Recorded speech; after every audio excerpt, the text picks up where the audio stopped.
What an eternity of deck profiles. What is up, YouTube? M40 here. Team Bortle did God's work for everybody and got all of the information that we could actually want out of this event, thankfully. Now, that being said, we have a Witchcrafter list. We have Doug's Altergeist list, actually. The Yu-Gi-Oh! Blog, I believe, covered that, which was pretty interesting.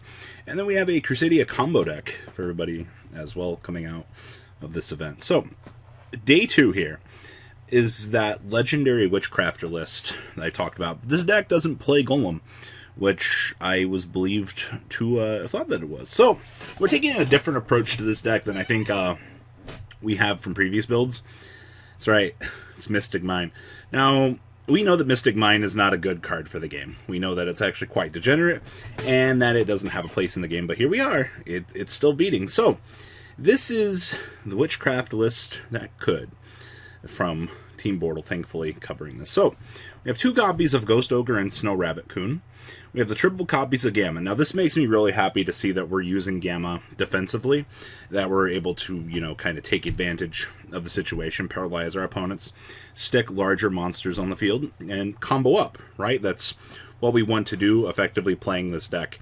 So, yes, while we are looking to stun and play the game, hand traps very much allow us to do that. Then we have the 2 copies of the Witchcrafter Hein. Your opponent cannot target spellcast monsters you control with card effects. Imagine sticking 2 of these on the field, by the way. And then only the 1 copy of Madame Vere. We've definitely seen throughout time that Madame Vere is a one-of. You don't play more than her. Also, 2800 defense is pretty challenging. We have the triple copies of Pittore or Pittore, however you want to pronounce her. Standard draw power for the deck.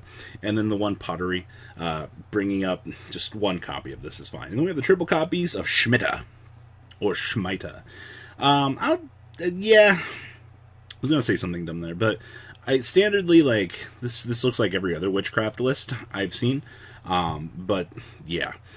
We have the 1 copy of the Driver for the Gamma. Triple copies of Called by the Grave for that continued disruption on the opponent. 2 copies of Foolish Burial Goods. Recursion back for whichever of these you need, by the way, is really good. We have the 1 copy of Mystic Mine. 2 copies of Extravagance. 1 copy of Reasoning. And then triple copies of Secret Village. Imagine your opponent thinking that they're about to be cute and stick a monster on the field, but you know, you got a fatty over here ready to go, and you just metaverse this out and laugh at your opponent and go, no, no, no, no, no play Yu-Gi-Oh! For you.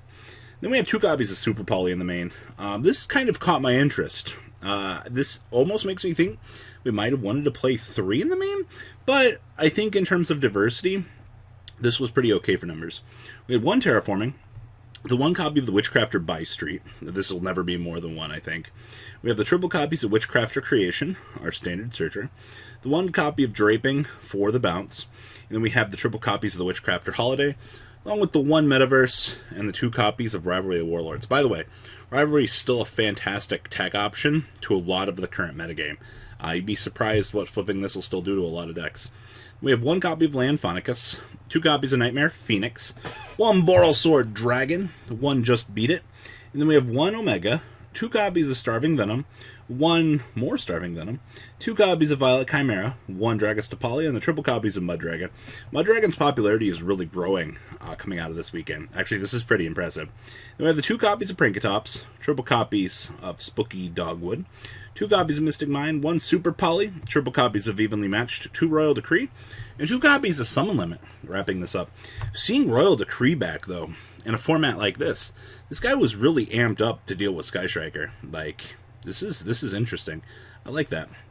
Moving on along. Doug's Altergeist list. For those of you that don't know, DZ made top 4 coming out of the UDS this weekend, which means, well, a couple of things. 1, we got the chance to see that this deck is still very much alive, that Altergeist are still here, and Sangan still getting a little bit of love, because, you know, Sangan into El Mirage is start combo, essentially. Is really good. Also, every person that opens up Emperor Multifaker is a god with this deck, and we've heard that he has the ability, the coveted ability, to do so. So, this is a little bit of love for Altergeist. Congratulations, Altergeist players. You got 1 representative, and it was a good one. I will say that. So we have 1 copy of Kunguri, triple copies of the Marionetter, triple copies of Melozique, 1 copy of the Multi-Faker. Like I said, deck's still alive. Like, I don't know why people jumped the gun with this and were like, oh my god, deck's dead. No, it's still very much alive. 2 Zillaguidos, triple copies of Ash Blossom, 2 Ghost Ogre, and the 1 copy of Sangam Boy. Then we have the 1 Pot of Duality, triple pot of Extravagance, because, I mean, you do care about your extra deck, but you don't really.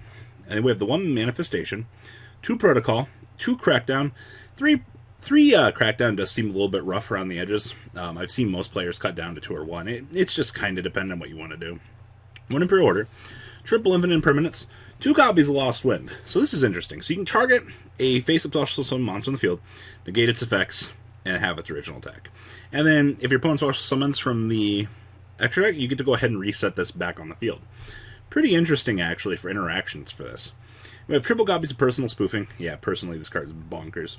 We have triple copies of Solemn Judgment Man, and triple copies of Solemn Strike. Yeah, the best cards, by the way. Who needs warning? Down here in the extra deck, we have the 2 Almirage, pretty standard, 1 Lambda, 1 Avermax, 1 Link, 2 Link Kribo, 1 Phoenix, 1 Ablaze, 1 Clarion Rushka, 1 Boral Sword, 1 Boral Load, 1 Prime Banshee, and the triple copies of Hextia. Because this deck can still hit the Hextia loop and go, and just punish the opponent. Side deck, triple Lancia. Orcust is a pain-in-the-butt matchup for everybody. Nobody honestly wants to deal with that. So seeing that these are still pretty much needed is pretty okay. 2 copies of No Material. Another fantastic side card for things. Triple copies of Inspector Border. This caught me off guard seeing this here. This is really good. So what happens when you stick an Inspector Border on the field and just start punishing your opponent because they're trying to use their effects? Well, here you go. We have the triple copies of Secret Village, 2 copies of Evenly Matched, and 2 copies of Heavy Storm Duster. Wrapping up Doug's list. Outside of, Lost Wind and no Secret Village in the main, it doesn't surprise me to see that this deck had success. Seeing Secret Village in the side, seeing the amount of judgments, I think this deck was a very good call for this event. And I honestly think forward, or especially going forward, like, you're probably going to see more Altergeist, because Doug did fantastic showing players that, hey, this deck is still alive, guys. Stop thinking just because multi-figures at 1 that the deck doesn't have a chance, because it still very much is alive. Also, Red Reboot, nowhere to be seen, lol. Then the last list we had was a Day 2 Crusadia combo deck, and if you've been living under a rock, Gizmek here has been going up in price pretty crazily. Being an extender that just kind of can do things is pretty cute. So this is the Day 2 Crusadia deck, kind of changing things that we know about this engine, actually. Seeing Sekka's Light here?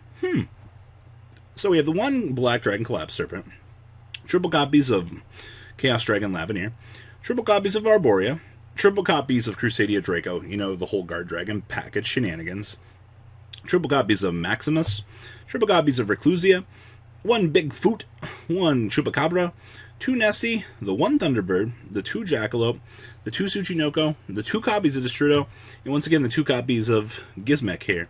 Once again, Gizmek being able to, be defensive and revive itself, and on the next turn after you revive, you can just kill things from your extra deck. It's not like that really comes up all that much.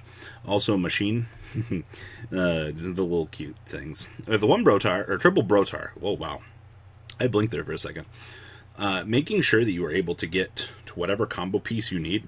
Like, yeah, we might actually be in the era of where you start maximizing on Brotars. We have 1 Red Eyes Darkness Metal Dragon, 2 Dragon Dark, a 1 Dragon Hawk, and the 1 Wyvern Buster. And then triple triple Sekka's Light for that draw power, ladies and gentlemen. Down here in the extra deck, we have 1 Triple Burst, 2 Saruja, 1 Land Phonicus, 1 Dark Phoenix, 1 Heretic Seal, 1 Pisty, 1 Elpie, 1 Bring the Pain Dragon, the 1 Crusadia Magius, the 1 Boral Sword Dragon, 1 Hope Harbinger, 1 Zeta, 1 Abyss, and the 1 Thunder Dragon Colossus here.